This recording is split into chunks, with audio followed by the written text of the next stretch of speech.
እንኳን ለጌታችንና ለመድኃኒታችን ለኢየሱስ ክርስቶስ የልደት በዓል በሰላም አደረሳችሁ። ጌታችን አምላካችንና መድኃኒታችን ኢየሱስ ክርስቶስ በታኅሳስ 29 ቀን ዓለምን ለማዳን ወደዚች ምድር የመጣበት ሰው የሆነበት ከእናታችን ከቅድስት ድንግል ማርያም የተወለደበት የልደቱ በዓል ነው። ይህ በዓል የእሱ ብቻም አይደለም፣ የሁላችንም ልደት ነው። የሕዝበ ክርስቲያን ሁሉ በክርስቶስ የሚያምኑ ሰዎች ሁሉ ልደታቸው በዚች ቀን ነው። የሁላችን ልደት ነገ ይከበራል። ምክንያቱም በዲያብሎስ ባርነት ውስጥ የነበርን ሁሉ ከዲያብሎስ ባርነት ወጥተን ወደ ሰላም፣ ወደ እርቅ፣ ወደ ፍቅር የመጣንበት ከሰይጣን እስራትና ከሲኦል የወጣንበት ይህ በዓል ትልቅ በዓል ስለሆነ ነው። ስለዚህ የሁላችንም ልደት የሁላችንም በዓል ነው። እኛም ይህንን በዓል በማስመልከት ወደ እናንተ ዝግጅት ልናቀርብላችሁ ተሰናዳን። ለመሆኑ አምላካችን መድኃኒታችን ኢየሱስ ክርስቶስን ወደ ምድር እንዲመጣ ያደረገው እንዲወለድ ያደረገው ወይም ሰው እንዲሆን በተዋህዶ እንዲከበር ያደረገው ታሪክ ምን ነበር? ከአዳምና ሔዋን ጀምሮ የነበረውን ታሪክ በአጭር ደቂቃ ውስጥ የማታውቁትን የተሰወረውን ነገር 7-6 ደቂቃ ባልሞላ ጊዜ ውስጥ ልናሳያችሁ ልናስረዳችሁ ወደ እናንተ መጥተናል። በዚህ ታሪክ ውስጥ ታሪኳ አጭር ብትሆንም ብዙ ትምህርት ታገኛላችሁ፣ የክርስቶስን የመገለጥ ምስጢር ትረዳላችሁ ብለን ተስፋ እናደርጋለን። ዝግጅታችንን አዳምጣችሁ ሐሳብና አስተያየታችሁን እየሰጣችሁ ቪዲዮውን ላይክ ቻናሉን ደግሞ ሰብስክራይብ ማድረጋችሁን እንዳትረሱ። አብራችሁን በመሆን ዝግጅታችንን እስከ መጨረሻው እንድትከታተሉ በትህትና እንጠይቃለን። በድጋሚ እንኳን ለጌታችን ለመድኃኒታችን ለኢየሱስ ክርስቶስ የልደት በዓል በሰላም አደረሳችሁ አደረሰን እንላለን። መልካም ቆይታ ይሁንላችሁ። ሁሉን በጊዜው ስትሰራው ካንተ የሆነው መልካም ነው። ዛሬ የምንተርክላችሁ ታሪክ የውድቀታችንን መራራነት ብቻ ሳይሆን የእግዚአብሔርን ዘላለማዊ ፍቅርና የልደቱን ብስራት ነው። ከገነት ደጃፍ እስከ ቤተልሔም በረት የተጓዝንበትን የ5500 ዘመን ጉዞ አብረን እንቃኛለን። በስመ አብ ወወልድ ወመንፈስ ቅዱስ አሐዱ አምላክ አሜን።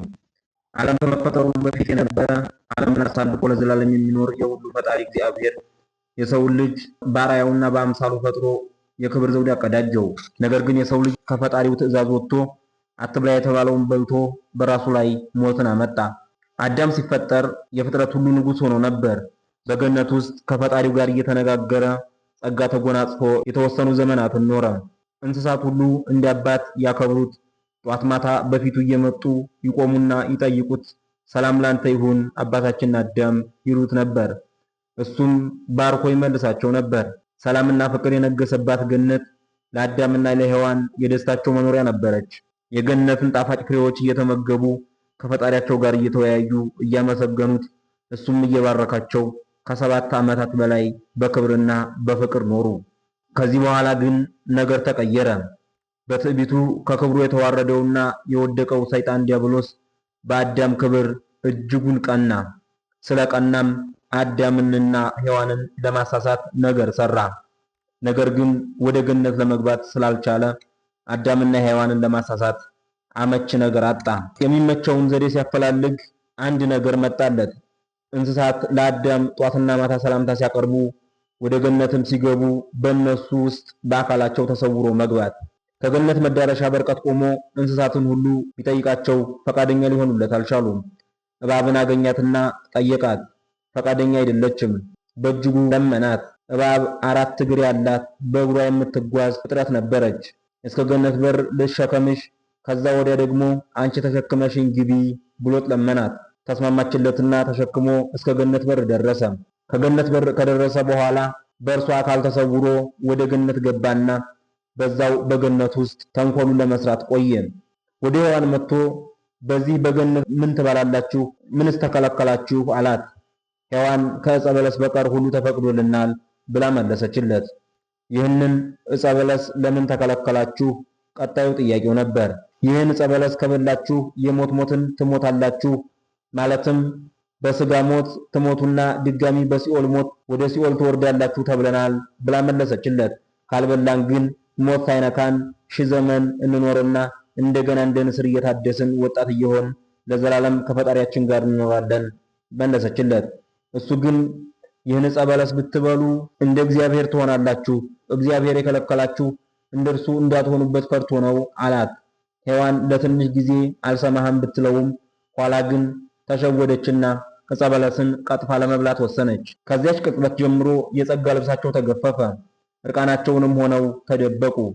እግዚአብሔርም መጣና አዳም ሆይ ወዴት አለህ ብሎ ጠየቀ። እርቃኔን ስለሆንኩ ፈርቼ ተሸሸኩ ብሎ መለሰ። እግዚአብሔርም እርቃንህም መሆንህም ማን ነገረህ?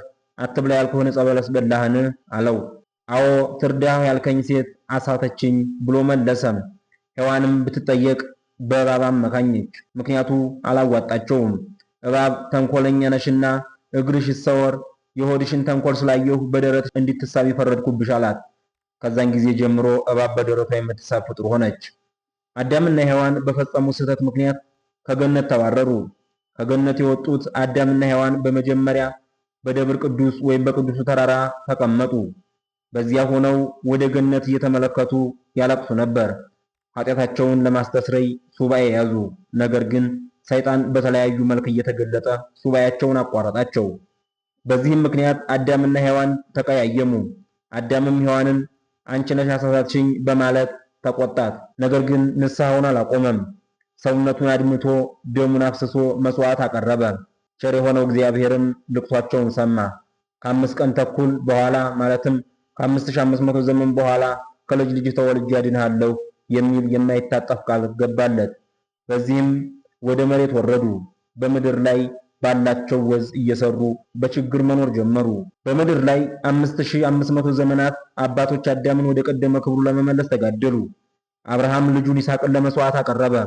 ነገር ግን መልአኩ መጥቶ በአንተ ልጅ ደም ዓለም አይድንም አለው። ይህ የሚያመለክተው እውነተኛው የዓለም መስዋዕት ክርስቶስ አምላካችን መሆኑን ነው። ነቢያትም ስለ ጌታ ልደት እንዲህ በማለት ተነበዩ። ኢሳይያስ እነሆ ድንግል ትጸንሳለች፣ ወንድ ልጅም ትወልዳለች ሲል፣ ቅዱስ ዳዊት ደግሞ በኤፍራታ ሰማነው፣ በጫካ በዛፍ መካከልም አገኘነው እያሉ የተለያዩ ትንቢቶችን ተናገሩ። የቀጠሮው ቀን የትንቢቱ ጊዜ ደረሰ። የሰው ልጅ ዕዳ ፍዳ የሚከፈልባት ዕለት መጣች።